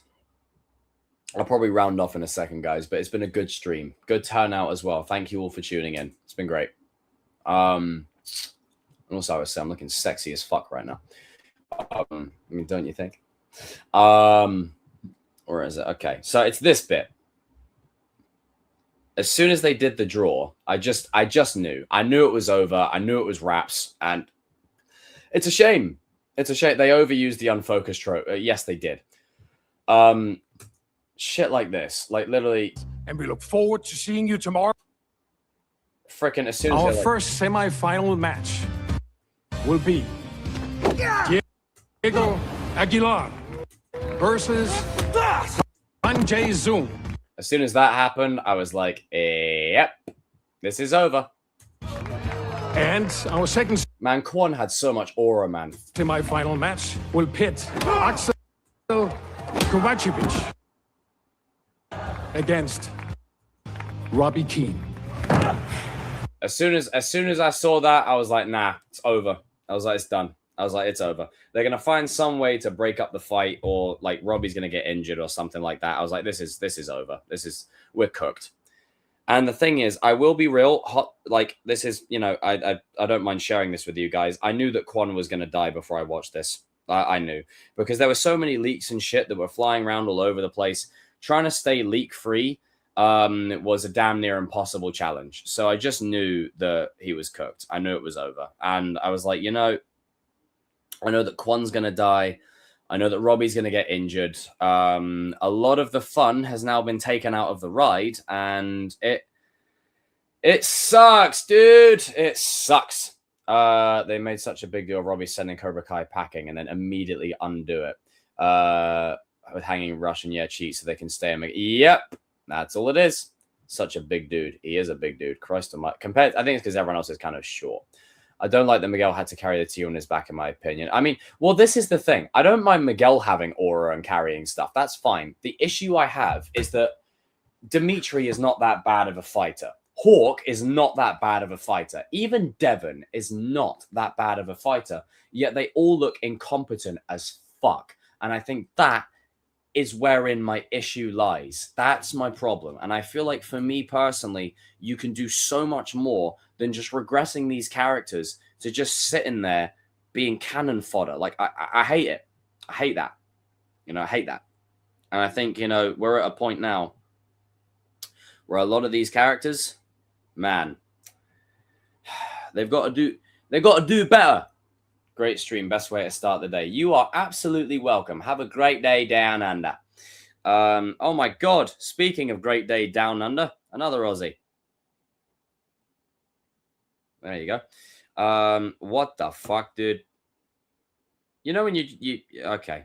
Yeah, I need to stop opening messages while I'm streaming. But guys and girls, make sure you smash those like buttons. Smash that like button. Do get your comments in. I've got enough energy in the tank to go a little bit further. Enough energy. I've got enough energy. Keep going, keep going, keep going, keep going. Enough energy. Come on, come on.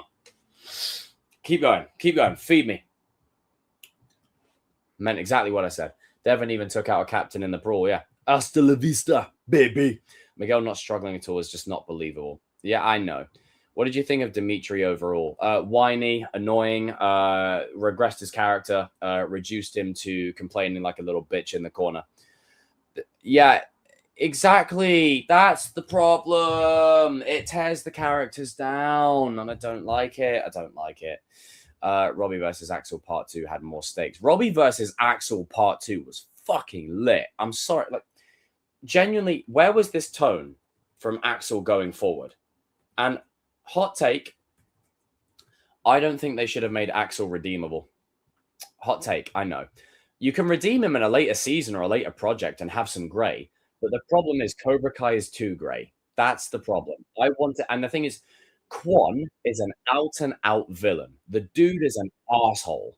He's an asshole. And then you go from him to Axel, who's conflicted the entire time. It's regression stake-wise. And I think for me, like when you have a moment like this is the moment right here. This is the tweet. This is the moment where I'm like, Robbie needs to win this. He needs to win. He needs to win. It's this moment. Like it's now or never. This is it. If you were going to make him win, this is the opportunity. And then what do? They blue ball him, they cuck him, and I don't fuck with it. I'm going to be real. I've never changed on that point. I've never switched up. Like, even his own father is telling him. You earned it. You earned it. Breathe. Focus. Stay centered. Give him everything you got. Then you give him more. Somebody! Yeah, come on. Brilliant. I mean, look at the smile, man. During the montage. What do you think of that theory they play with Kreese survived? No, he's dead. Leave him alone. Jesus Christ.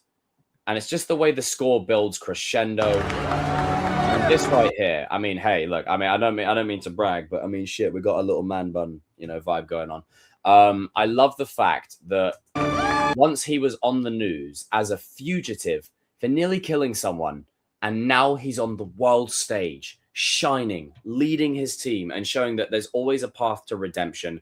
It's never too late to make things right. And that's what I really appreciate about this character arc so fucking much, is you get stuff like this that I feels like it goes over people's heads like massively. And for me, I really, really enjoy everything about it. And Darius said it best. Where they were going blow for blow was cinema. Absolute cinema. In terms of like part two, like the other part, yeah. But this right here was fucking dope. I mean, I'm sorry. Literally, it's like dealing with a monster. Like, it's a fucking... Listen to the score. Listen to the score.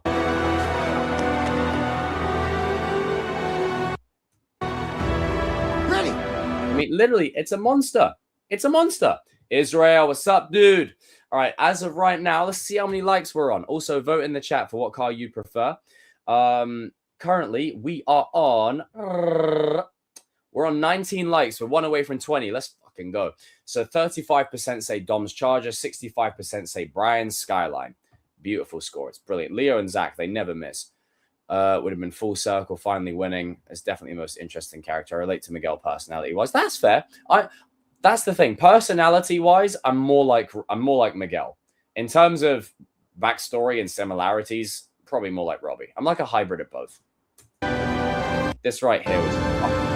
I just look at it. David versus Goliath. And then I got to say, the athleticism on Tanner just immediately just 3, 2, 1.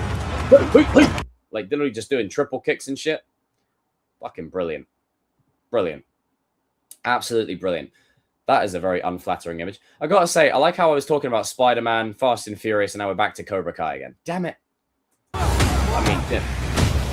I mean, Jesus. It's stuff like that I wanted to see more going forward. I wanted to see an Axel that was unrelenting. Just a fucking monster. I think it raises the stakes and the emotional gravity of the scene so much when you genuinely feel like this motherfucker ain't holding back anymore. 15 people watching. Smash the like button. Smash that like button. Back scratcher. Obvious dude. What up? What up, dude? David versus Goliath. Yeah, it is. It is. And that's what I like about it. And when you're watching this scene play out, it's almost like, holy shit, Robbie's about to get his shit rocked. Like, bang. Look at that. Boosh. Like, Christ. Like, I mean, good God. Like, I mean, these punches. This offense is even Like, he takes those with a fucking force. better. Bang, boom, bang. Like, I mean, Christ. I mean, good Lord. Ouch. Ouch, ouch, ouch. And I feel like with this stuff, I have to be honest and I have to be real. This is another reason they did Miguel a disservice. Where was this in part 3? What happened? And look, I don't want to keep beating a dead horse, but since people keep, you know, asking me about it, in regards to the vibe of Axel should have been a fucking asshole. Like, I just think, you know, you go from Quan to Axel, and it's like Quan is an out-and-out villain from the start. Axel is a beast. He's an absolute monster. Exactly. Thank you. Thank you, Rodney. And this is the energy that was missing in part 3. It's this kind of shit. And look, I understand that they had to make Axel have some kind of grey. I get that. I understand that. And that Axel, by design, is a flawed character. I completely understand. However, make sure you vote in the polls, ladies and gentlemen. We've got 35% saying Dom's Charger. We've got 65% saying Brian's Skyline. Let's see how many likes we're on now. If we can push it to 20 likes, oh my God, I love you guys forever. Perfect. We're going to keep going. We're going to keep going. I want to see 25 likes in this motherfucker. But we've been killing it. You have been killing it lately with all of your support, people, and I do very much appreciate it. It doesn't go unnoticed, and I've loved every single second of it. So long may it continue, onward and forward. And it's fucking hot. The problem is that they established Wolf as abusive. They were never going to have an abused kid be a full-on villain. No. Well, I think it's just because by that point, Miguel he's on freaking acid. Shivering like DBZ, Broly. Well, there you go. And I think that's the problem, is by that point, I like that Robbie adapted and used defense. Yeah. I mean, look, I think for me as well, the other thing is the fact that the reason I can get behind this more is it feels like Robbie, all the odds are against him. Like, all the odds are against him. You can say, what about Miguel? Miguel has plot on his side. Like, Robbie does not. This feels like a fight that could go either way. And it feels more, I invest in it more because when you watch something like Creed and you go to this, Robbie is the underdog. Like, Robbie is the underdog. It's not Miguel. Robbie is the underdog. He's always been the underdog. And I feel like you can apply that to a lot of the characters in the earlier seasons. But in this moment, Robbie is by far and above the underdog. He's got all the odds stacked against him. He's been selling for half the tournament. He finally got his shit together, beat the living daylights out of Quan. He's finally got what he's worked his ass for, and now he's getting his shit rocked again. Like, that right there is a testament of the underdog character arc. And that right there is exactly why I will never get bored of saying that Robbie should have won the Sekai Taikai. I stand by it. And I personally feel like, for me, if you were going to have Miguel win the Sekai Taikai instead of Robbie, then what you should have done to have Robbie redeem himself, what you should be doing is have Robbie go, no, I nearly killed you, brother. I need to make this right. I'm going to rally behind you. We're going to make sure you win that title and the world knows your name. That's how I make it right, because I nearly killed you. Imagine, we've all seen the movie Cars, right? My favorite scene in that film is the bit where Lightning McQueen has an opportunity to win the race, and he doesn't. He stops himself and he takes the king over the line instead, because it's bigger than the trophy. And I know you may say, oh, Jacob, well, Robbie doesn't need the trophy. If they'd have gone this route, I would have preferred it. Robbie could say, look, I've got us the distance, but you need to finish the job. Like, that, I would be fine with that. But they didn't do that. They fucking blue balled Robbie. They kicked him to the side, and then it felt a bit, you know, convenient.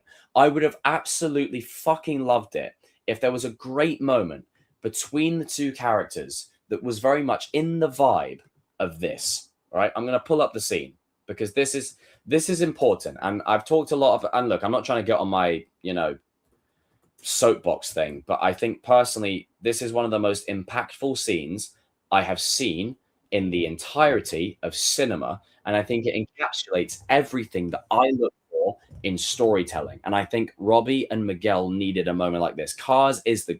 Yes, it is. Life is a highway. But it's this stuff right here, okay? So pretty much, he has an opportunity to win it. And then you get this moment here, okay? You get this moment here. He's being a fucking asshole. Right, it's this bit. Here we go. And honestly, I stand by what I said. I freaking love this film. It will always hold a special place in my heart. But it's shit like this. This is the kind of stuff I look for. This is the emotional gravity that we're missing. And I feel like they had such great potential if they just extracted into it. Just even an inch. And we would be on absolute cloud fucking 9. What the fudge? Oh my God. Right. This.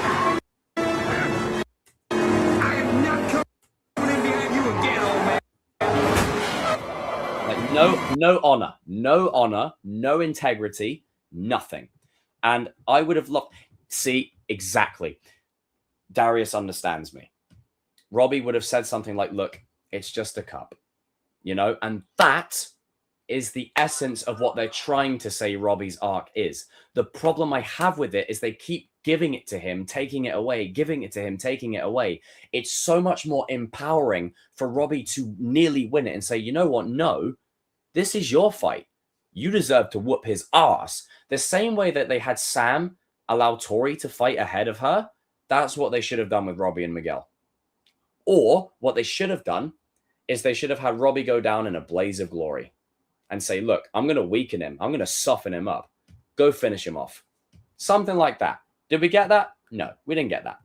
And this right here, he sends him flying off the fucking track. Bang, boom, bosh, ouch. And look, you know, there's an opportunity here that I absolutely love. Lightning McQueen has an opportunity to win this entire race. He has an opportunity to win it. And he doesn't. And you could say, well, why not? Like, you know, just go and win it. Who cares? And that right there is the issue. That right there is part of the problem as to why there's a big issue in the world of people sort of being selfish and looking out for themselves. This is a great moment. He sees this image on screen and he's like, no, I can't do this. Or if anything, wouldn't it have been absolutely empowering for maybe Miguel's about to cross the finish line. Miguel's about to win. And he sees this for Robbie and he helps Robbie win. Like that, whatever way you slice it, they could have done something more like this. And I would have been so all in for it. But we didn't get that. And then Lightning McQueen, in a defiant display, says, no, I'm going to win, but I'm going to win my way. Fuck you, you cheating scumbag. Like, no, we're not doing that. And thank you, Aaron. No media literacy. Media literacy is dead right now. Like, there's just no nuance anymore. It's really quite... It really boils my piss. I'm going to be real. It really pisses me off.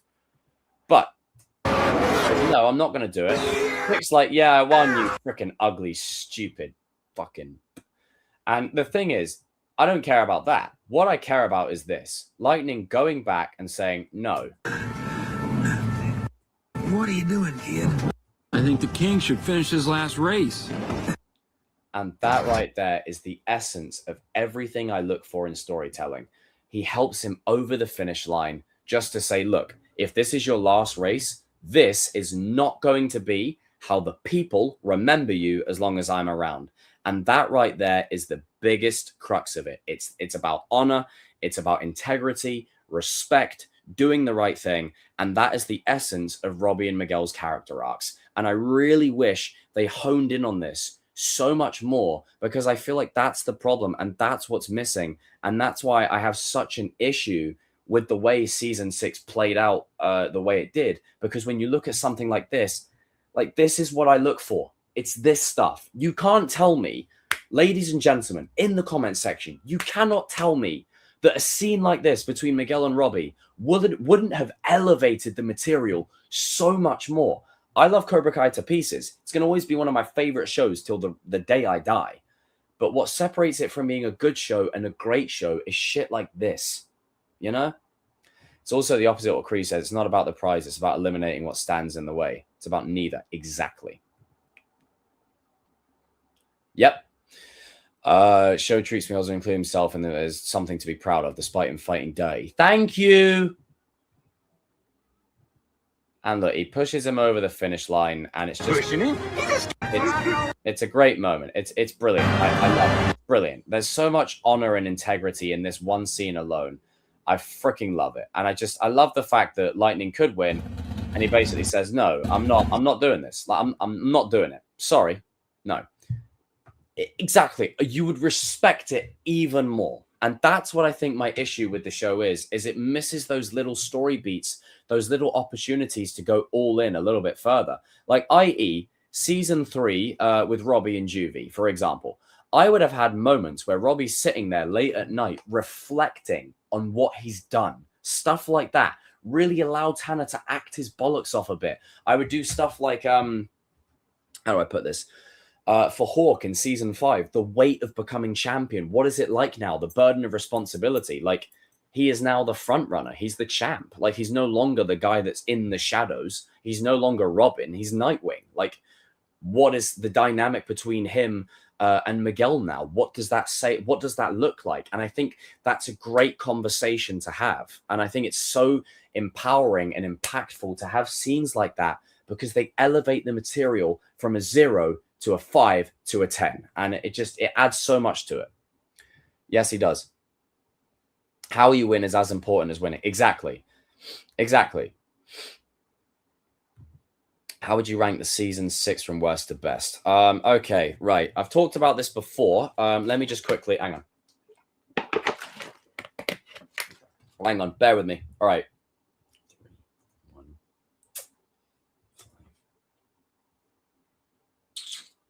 Oh, this is difficult. Bear with me a sec. Fuck. I don't like the ending of season 4 per se, in terms of the results of the winners, but as a season, I can rewatch it. I can rewatch it a lot. Hang on. 6, 3, 4, 2, 6, 2, 6, 1. All right. Okay. So currently, this is my ranking, subject to change. Season 3, season 1, season 5. 6 part 3, season 4, 2, 6 part 2, 6 part 1. But 3 is the best by a mile. 3 is peak cinema from start to finish. I'm sorry, that season does not miss a beat. Everything about it is absolutely fucking insane. It's perfect from start to finish. I love it.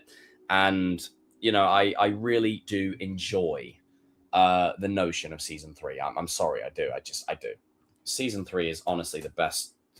It's some of the best television I've ever had the privilege to watch. And that season 3 finale is among one of the best finales I have ever seen in my fucking life. I have never been so hyped watching a TV show from start to finish. And I've watched Prison Break, and Sopranos. But I'm sorry, this season had everything. It had everything. And surprisingly, for everyone that calls me a Robbie fanboy, he's barely in it in season 3. But that's what I like. That's what I like about it. He's the sleeper arc. You only see bits and pieces of him, and that's what's great about it, at least to me. 3, 1, 1, 5, 4, 2, 6 as a whole. Well, Darius, I'm glad we're basically almost in agreement. Season 6 as a whole is, yeah. But I'm sorry, season 3 had so much peak drama going on that I can't. I think I gotta go, fam. Lit as fuck stream. Family, thanks for popping in, Malcolm. Everyone raise a toast to Malcolm. But to me, this is what I look for. I look for emotional gravity. I look for resonance. I look for truth. And to me, I feel like this show had it at this season. This season, it peaked like no other. And I adore it. I do. And that's just my truth. I adore it. You don't have to agree. I know not everyone will. Not everyone will feel. Oh fuck! Not everyone will feel the same, and that's totally fine. I don't expect you to. But there is a but. And season 1 is so simple but so good. It's a great reintroduction season. And you're right, Robbie's arc is sad. But you could be like, I wanted, and this is why season 4 I have a problem with. Like, this is the kind of shit that I wanted more of. Like, you don't say this. Where is it? You don't. This bit. You are weak. You don't say that. You don't say that, and then, oh, I never said I was joining. You are weak. Like, nah, you go all in. You go all in. You do it. You go all in. We've hit the 2-hour mark. Thank you, ladies and gentlemen, for your support. We will be rounding off very soon. We currently have 19 likes. If you haven't liked it, make sure you do. We're 1 like away from 20. Cash grab legends. Next Karate Kid. Karate Kid 3, 6, 4. Okay, well, there you go. Karate Kid 2. I agree.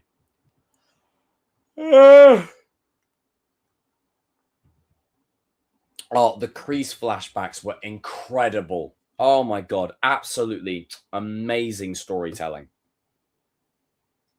Anything to do with Kreese was an absolute it's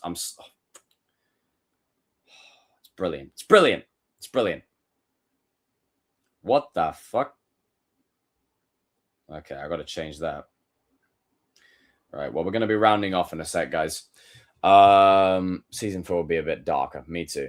Sam Miguel Hawker at peak form. Yes, even Dimitri. And what I love is the fact that even Robbie, his arc is incredible, but he's barely in it. Like, it gets for other characters to shine, you know? Guys and girls, we've reached the 2-hour mark. I will see all of you on the Friday, I believe, for a little live stream. I don't start work the next day until a bit later, so I can potentially do a little stream that day. I could also stream Saturday night as well, so you might have 2 nights of streams back to back. And we got a hot take. We got a hot take. We got a hot take. What's the hot take? Come on, talk to me, Goose. Get it sent. Abbas, what's up, dude? Send it. Get it sent. Get it sent, dude. Oh, man. What a great stream. We had Spider-Man Brand New Day. We had Fast and Furious. I didn't even say one thing about the Batman, which is kind of depressing because I really love the Batman and I wanted to talk about the Batman, but we'll save it for the next one. What the fuck? Okay. Season 6 part 1 is better than 2. Hot take indeed. Save your reasoning for the next stream. Well done. Well done. Well done. Little hot take right there. Okay, so as of right now, we're currently sat on 20 likes. Thank you all. We made it to 20 likes. If you're watching after the fact or on rewatch, I do appreciate you guys massively. I'm about to go and head to sleep because my ass is fucking tired. I'm going to bed. Good night, guys. I appreciate all of you massively. It's been a great day without you, my friends, and I'll tell you all about it when I see you again. In terms of the poll, we had 18 people who voted. 39% said Dom's Charger. 61% said Brian's Skyline. You guys are cultured people. I respect it. All right. Good night. Good night to you guys too. Will you be live again soon? Yeah, I'm going to be live on Friday night and Saturday night. So there you go. 2 nights back to back. Fuck yeah.